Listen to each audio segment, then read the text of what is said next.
Summer వచ్చేసింది కదా! మొక్కల్లో మట్టంతా ఎండిపోతూ ఉంటది. మొక్కలు వాలిపోతూ ఉంటాయన్నమాట. పాట్స్‌లో తేమ తగ్గిపోతుంది.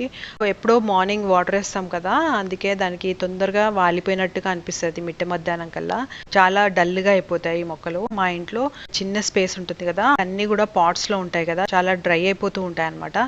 అందుకే ఏం చేస్తానంటే ఒక చిన్న ప్లాస్టిక్ డబ్బా లాంటిది తీసేసుకుంటాను. దానికి చిన్న కన్నం, చాలా సన్న కన్నం చేసేసి దాంట్లో వాటర్ నింపేసి పెట్టేస్తాననమాట.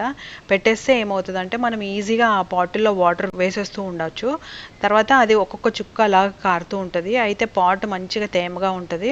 అండ్ ప్లాంట్ కూడా హెల్తీగా ఉంటది. ఫ్లవరింగ్, ఫ్రూటింగ్ కూడా బాగా వస్తదనమాట. చాలా సింపుల్ రెమెడీస్ అనమాట. ఎక్కువగా పెద్ద పెద్ద ప్లాంట్స్ ఉన్నాయనుకోండి ఇలాంటివి బాల్కనీ గార్డెన్‌లో, సో ఇలాంటి డ్రిప్ ఇరిగేషన్ మెథడ్ వాడుకోవాలి DIY. మల్చింగ్ కూడా చేసుకొని పెట్టుకుంటే ఈ ఎండాకాలంకి బాగా తట్టుకుంటాయి. ఫ్రెష్ కూడా ఉంటాయన్నమాట ప్లాంట్స్.